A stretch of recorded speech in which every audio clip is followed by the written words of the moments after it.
صباح الرعب على المقيمين خارج حدود مدينة المرعبين المحدودة المحافظة على فروق التوقيت. درجة الحرارة في الظل 35 وده كويس للزواحف، واحتمال يبقى جو هايل للكسل او النوم، او اقول لك الاحسن الصحيان بدري عشان نشوف اللي ورانا. هيا حلوين وحشتوني. مية دافية على الريق فوائدها هنا، وفي كل مرة هعمل لكم في روتين صباحي تقريبا كده هتشوفوا معايا مشروب صباحي جديد عشان تختاروا اكتر حاجة انتوا حابينها وتبتدوا ان انتوا تستمروا عليها. المهم زي ما انتوا شايفين تحت في العنوان النهارده عندنا روتين صباحي، بما ان المدرسة بدأت والجامعة كمان فمحتاجين تتنشطوا. قوموا كده، قوموا بسرعة عشان نرتب اوضتنا، عشان نجهز حاجتنا، عشان نصلي، علشان نسكين كير، نهتم بنفسينا ونفطر وناخد شنطتنا ويلا باك تو سكول. حاسه ان انا متحمسه كانه اول يوم مدرسه حرفيا. طب انا مالي، انا واحده متخرجه، بس والله عايزه اقول لكم ان بجد مفيش فرق كبير. جامعه زي المدرسه زي الشغل، كده كده محتاجين ان احنا نقوم بدري، ودي من احلى الحاجات او من احلى العادات اللي ممكن اصلا تعملوها بشكل عام في حياتكم. فانا زي ما تقولوا كده جايه اقول لكم شويه روتين مثالي، او لو انتم مش عارفين ازاي تنظموا يومكم اللي هو الشويه بتوع الصبح تعملوا فيهم ايه، ترتيب يومكم يمشي ازاي، ده اللي هتشوفوه يعني في فيديو النهارده، وده اللي انا جايه اوريهولكم او جايه اتكلم معاكم فيه، او جايه اديكم فكره عنه ازاي تخلوه مثالي الى حد ما، او محاوله ان احنا نكون يعني على قد ما نقدر حياتنا منظمه ومرتبه. مش لازم تكون مثاليه، عادي يعني. قبل اي حاجه ما تنسوش لايك للفيديو، سبسكرايب للشانل عشان نوصل 50,000. مش يلا بقى، محتاجين نوصل 50,000 وبس كده. يلا بينا نبدا الفيديو بتاعنا، ونبدا اول حاجه بماي مورنينج روتين. فيلا بينا على التويليت. مو كل أنثى لذيذة، اللذاذة هنا ما لها دخل بالشكل، بس لو فهمتيها بتغير حياتك. أول وأهم خطوة تبدأ من الداخل. ابدي يومك كوب موية دافية مع ليمون، وحافظي يوميا على شرب 2 إلى 3 لترات موية. لا تنسي المعطرات الطبيعية للجسم، صدقيني ريحتك وحضورك راح يصيرون شيء تاني. ثاني خطوة، لا تنسي أبدا أبدا تفرشي أسنانك وتنظفي لسانك. من أهم أسرار الأنثى اللذيذة ريحة شعرها. مرة في كل أسبوع سوي تقشير لفروة راسك بالقهوة أو السدر. وتذكري الأنثى اللذيذة سرها في التفاصيل الصغيرة. تصحي الصبح رتبي فراشك، البسي بيجامة ناعمة وعطر خفيف حتى بالليل. ضروري ترطبي جسمك كل يوم، مو لازم منتجات عناية غالية ولا مدري ايش. أهم شيء الروتين الثابت، تنظيف، ترطيب وحماية من الشمس. جربي ألوان وقصات تناسب بشرتك وجسمك حتى لو بسيطة، راح تحسي الفرق بنفسك قبل الناس. التفاصيل الصغيرة تفرق، أظافرك، ريحتك، طريقة كلامك، كل هالأشياء تكمل الصورة. الجلو اب الحقيقي يبدأ من اهتمامك بنفسك يوم ورا يوم. قوي استخدم السبراي دوت على الهدوم. في الاول كنت جايباه على اساس ان هو مزيل عرق وكده، بس لقيته ان هو مكتوب عليه برفيوم سبراي. لقيت صراحه ان انسب استخدام ليه هو ان انا ارش منه كده على الهدوم كده. صراحة بيسيب ريحة حلوة قوي في الهدوم وبتفضل لوقت طويل. كمان في لبس الخروج بستخدمه، برش منه على الهدوم اللي في الدولاب، بتخلي ريحة كل الهدوم حلوة وفي نفس الوقت مش نفاذة. بقالي كتير قوي ما عملتش ماي مورنينج سكين كير روتين معاكم. ايه اللي بقى ده؟ حاسة انه بجد مفتقدة قوي الموضوع ده. كده احلى صح؟ مؤخرا ابتديت اقرا عن الطاقة بتاعة الانوثة، والموضوع ابتدى يشدني قوي، وحاسة ان انا قريب هعمل لكم فيديو عن الموضوع ده. هو وقتك لنفسك قد ايه بيفرق، ان شكلك مع الوقت يبان حلو من غير اي مجهود. الفترة الاخيرة مش بحط حاجات كتير قوي على وشي، غسول مرطب، سان سكرين مرطب للشفايف، وعلاج للحبوب. بستخدم بس البيزكس عشان الحبوب اللي كانت طالعالي دي كنت عايزة اعرف بتطلع من ايه، وكان عندي الجزء ده. وبرده قلت ممكن من الشمس وكده، لان انا كنت بطلع في الشمس كتير. قللت قوي المنتجات اللي انا بستخدمها. طالبة مرطب جديد هجربه برده وبقول لكم رايي فيه، بس عامة ده حلو قوي، مناسب تقريبا لكل انواع البشرة، خفيف كده وريحته خفيفة قوي، وكان في الشتاء كمان احلى.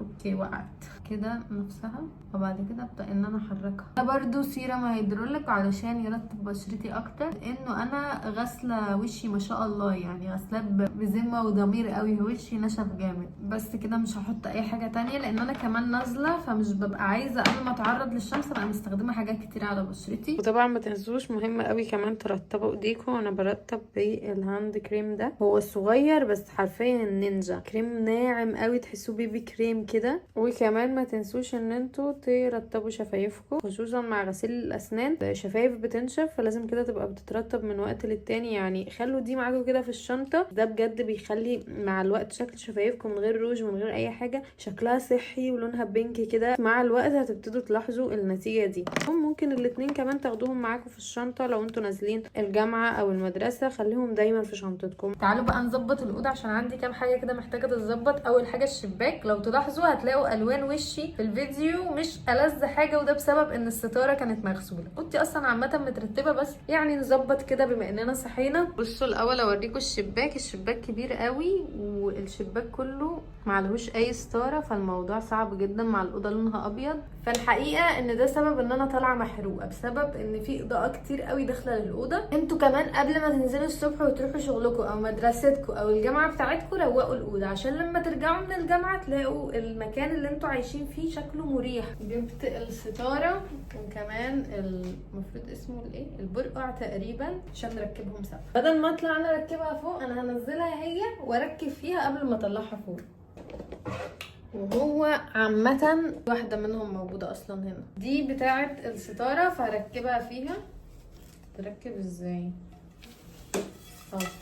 لقيتها كده، واحدة لبره وواحدة لجوه كده. ده كل ركبت دي الحمد لله. فاضل بقى نركب الكارثة دي. المشكلة في دي انه بتاعتها متركبة فوق، فانا لازم اطلع اركب ديت وانا فوق. ليش تحرق نفسك؟ اعتزل ما يؤذيك في أي شيء تجاه. هدي ترى الأمور سهلة. أخرج الناس السلبيين من حياتك.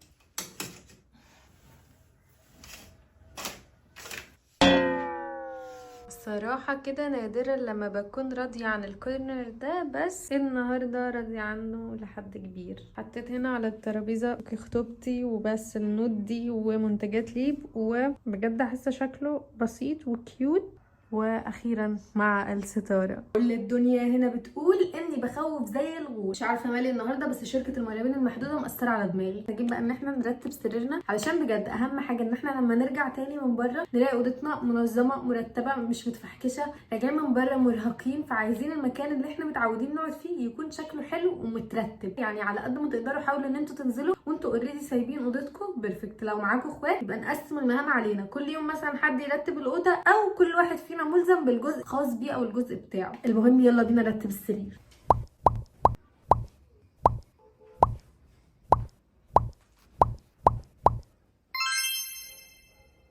عايزه اكلمكم شويه عن فكره لو انتوا مش عارفين تكونوا زي ما انتوا شايفين في الفيديو، اللي هو عارفه من الصبح انا قايمه هعمل كذا وكذا وكذا، ومرتبه كل الحاجات اللي انتوا بتشوفوها دي انا مرتباها في دماغي قبل ما انام. ومع التعود ما بقتش محتاجه ارتبها، بقيت عارفه ان انا هصحى اعمل 1 2 3. طب لو احنا يا نمنا مش متعودين ومش بنعمل ده، والاجازه قضيناها نايمين، يعني ما كناش منظمين قوي، نعمل ايه عشان نحس ان احنا حياتنا مترتبه، نحس ان احنا بننجز قبل ما بننزل المدرسه او قبل ما ننزل الجامعه؟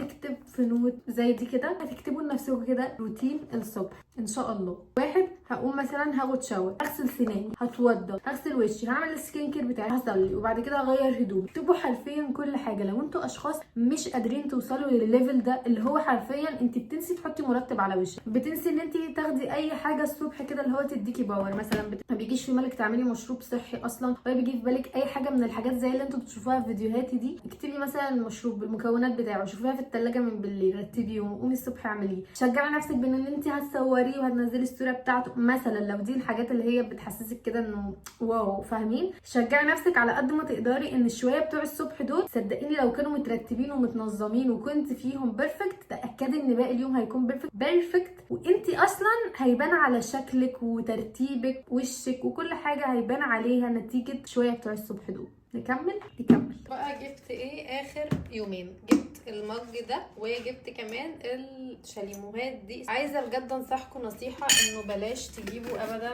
النوعيه دي من المجات، بيبقى عامل تقريبا 25 جنيه، حرفيا ملوش اي 3 لازمه، شكله حقير. 25 جنيه في الارض. كمان الشاليموهات دي هو اللي انا مستخدماها هنا، ده بجد حلو جدا، جاي منه كده على اخضر على رصاصي، وكمان ده اختي خدت واحد منهم، فدول عمليين قوي، كنت جايباهم ب 60 جنيه. اما بجد ده نو واي، كارثه. بصوا بجد عامل ازاي وبايظ ازاي من هنا.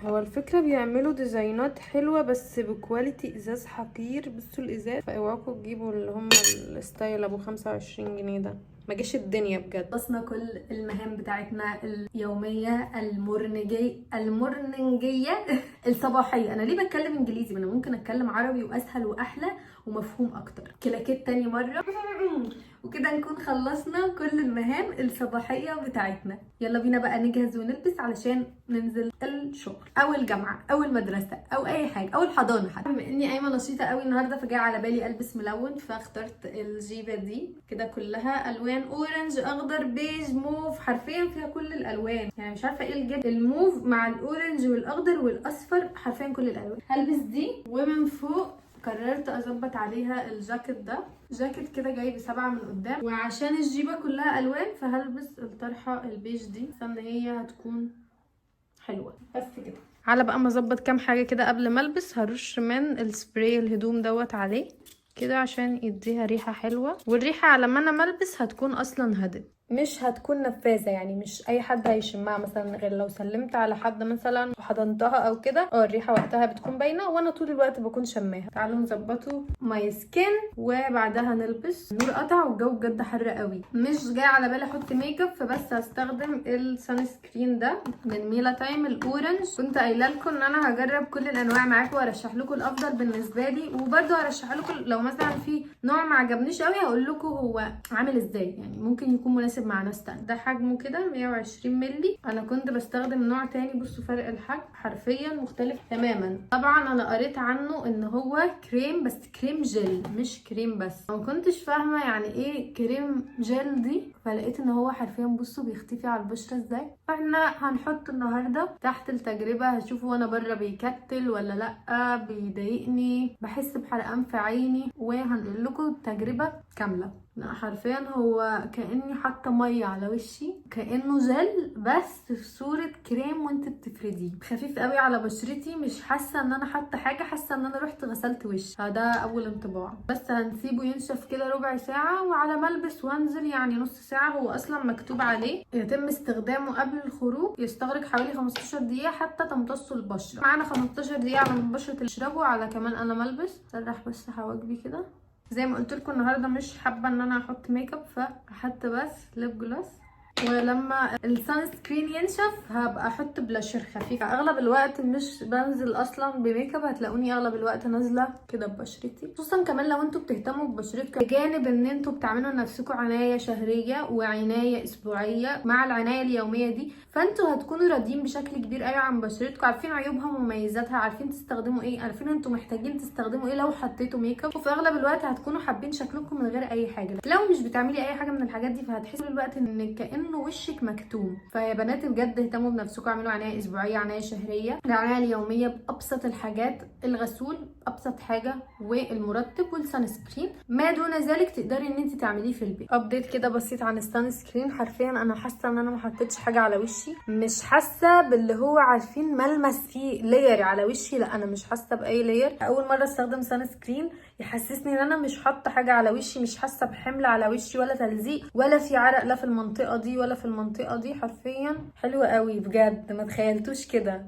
بس لسه هنحطه تحت التجربه برده، هنزل بيه واشوف كده تاثيره عامل ازاي. هروح دلوقتي بقى البس وننزل عشان ما اتاخرش على الشغل.